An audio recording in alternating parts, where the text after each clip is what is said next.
ॐ शान्तिः सत्यं शिवं सुंदरम सतचित आनंद स्वरूप सत श्री अकाल मूर्त सदाशिव परम पिता परमात्मा की प्यारी संतान, प्यारे भाइयों तथा बहनों, आज 7 दिसंबर 2022 की मुरली का मंथन प्रस्तुत है। चेतना के उत्कर्ष के लिए, स्पिरिचुअल कॉन्शियस के उत्थान के लिए, संस्कारों के दिवीकरण अर्थात डिविनाइजेशन ऑफ संस्कार्स की नितांत आवश्यकता है।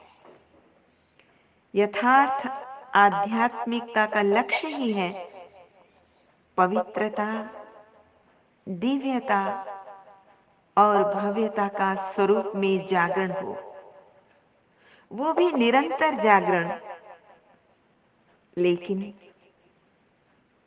इस आध्यात्मिक राह पर, अध्यात्मता की रेस में, उत्कर्ष में बहुत सारी विघ्न और बाधाएं भी आती हैं,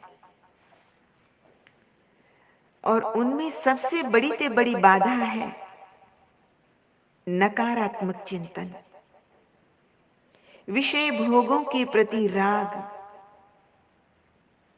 निम्न चेतना पर जीना, सांसारिक चिंतन में अपने आप को व्यस्त रखना, इंद्रियों का बहिर्मुख होना तथा परम चेतना, परम पिता परमात्मा से डिस्कनेक्ट होना, अर्थात परमात्मा विस्मृति। भगवान शिव कहते हैं, तुम्हें पवित्र संस्कार धारण करके पवित्रता को अपने जीवन में धारण करके पतितों को पावन बनाने की सेवा करनी है। इससे स्पष्ट है कि सतोगुणी पवित्र संस्कारों के अभाव में हम कदापि अन्य आत्माओं को पतित से पावन नहीं बना सकते, जिसके परिणाम स्वरूप उनकी चेतना का उत्कर्ष संभव नहीं हो पाएगा, और न ही हम अंधों की लाठी बन सकेंगे। अंधे अर्थात सतज्ञान से वंचित आत्माएं, जिनकी दृष्टि भ्रामक होती है, वो अंधों की लाठी भला कौन बन सकता है? अंधों की लाठी तो वही बन सकते हैं जो स्वयं को चेक करके फिर चेंज करेंगे तथा अपने संस्कारों का पवित्रीकरण करेंगे। आगे बाबा ने कहा, जब कलयुग के अंत का समय निकट आएगा तो तुम आत्माएं निरंतर उच्च स्थिति में परम चेतना, परम पिता परमात्मा से जुड़ी रहेंगी। तुम्हारी रूहानी यात्रा निरंतर चलती रहेगी। तुम्हें आने वाली दुनिया वैकुंठ का साक्षात्कार होता रहेगा। तुम्हें अपनी प्रारब्ध का साक्षात्कार होता रहेगा और तुम हर्षित होते रहेंगे। अनेक आत्माएं ऐसी भी होंगी जो खून के आंसू बहाएंगी, बहुत पछताएंगी, और उन्हें अपनी सजाओं का साक्षात्कार भी होगा।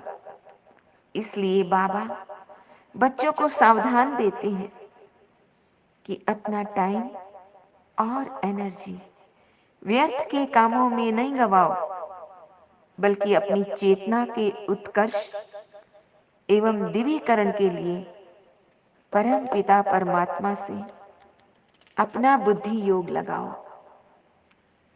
लेकिन कई बच्चे उल्टी चलन चलते हैं, श्रीमत के अनुसार नहीं चलते।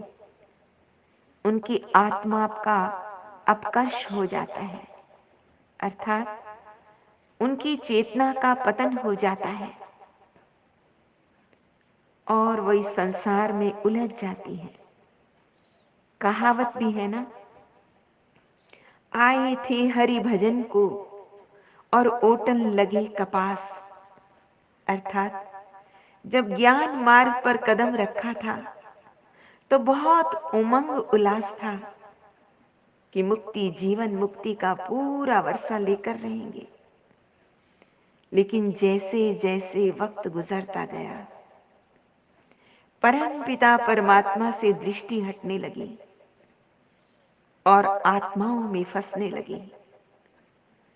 अन्य आत्माओं के गुण दोष का विवेचन होने लगा और इसके परिणाम स्वरूप हम भूले करने लगे, संसार में उलझने लगे, छटपटाने लगे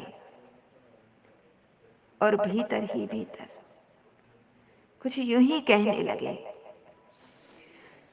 तुम ढूंढो मुझे गोपाल, मैं खोई गैया तेरी।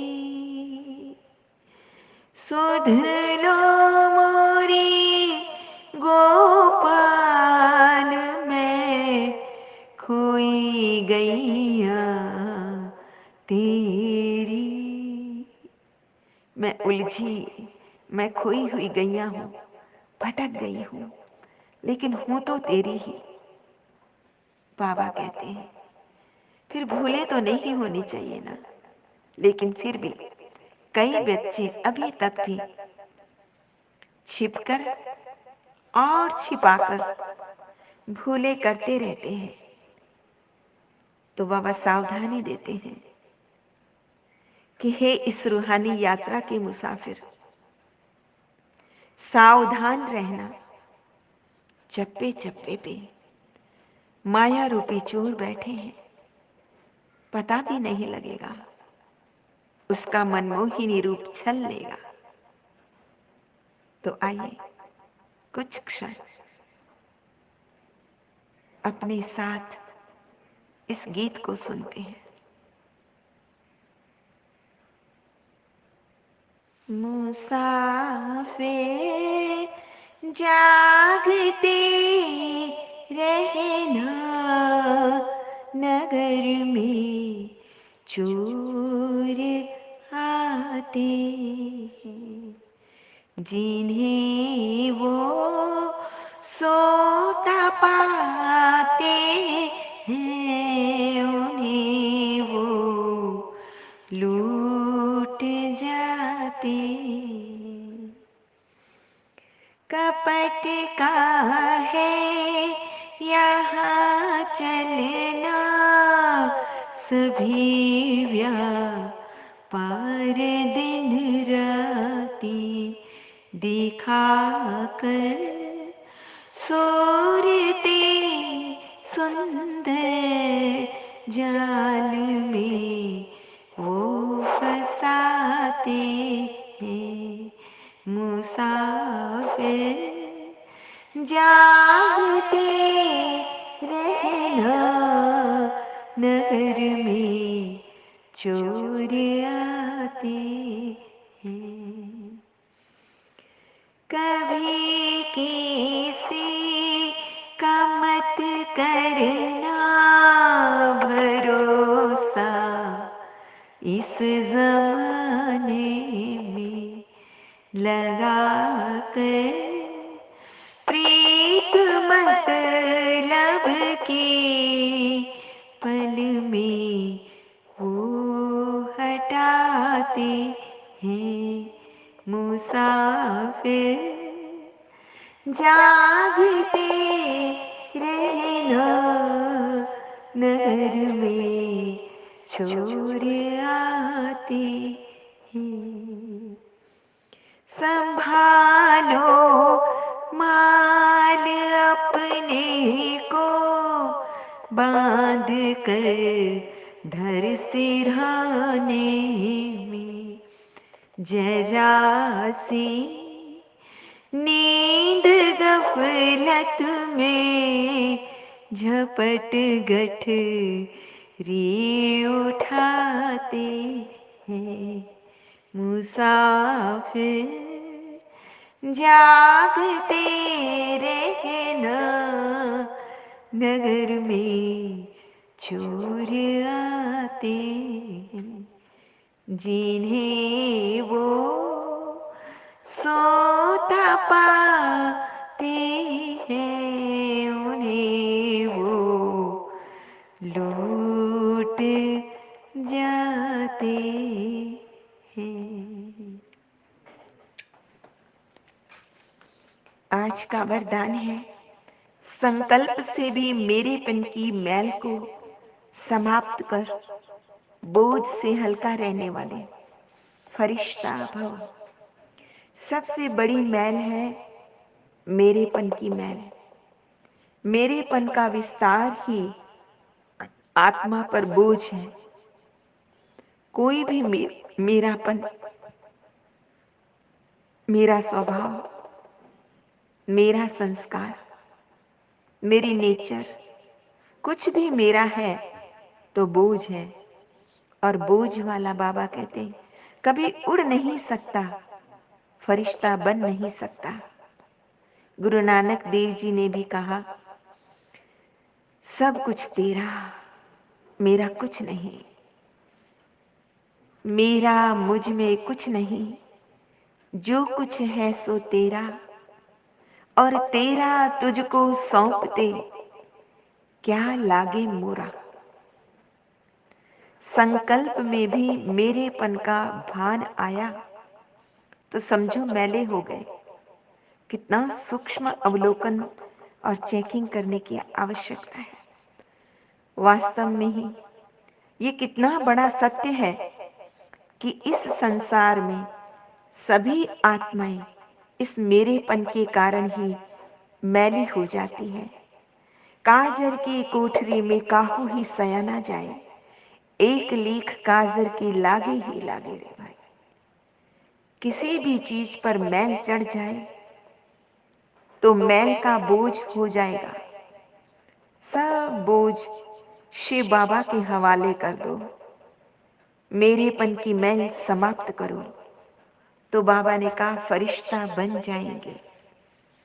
आज का स्लोगन है, हर परिस्थिति में फुल पास होने वाले ही मास्टर सर्वशक्तिमान है।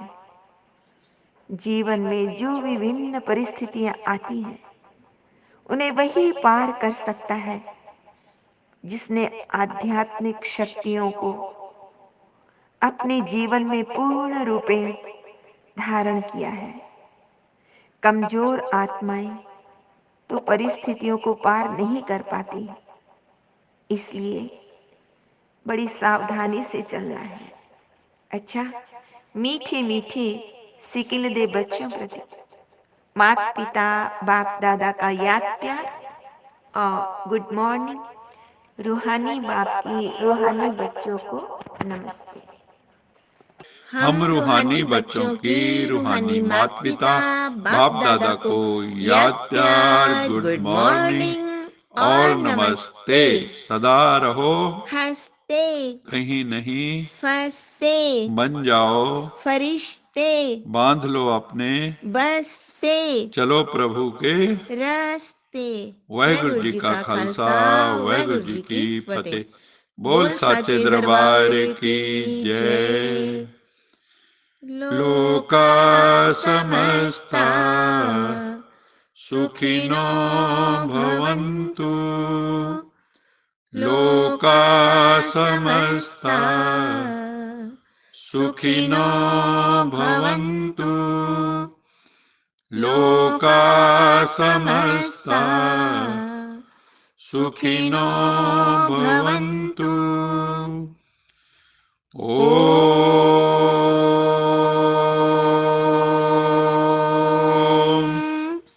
शांति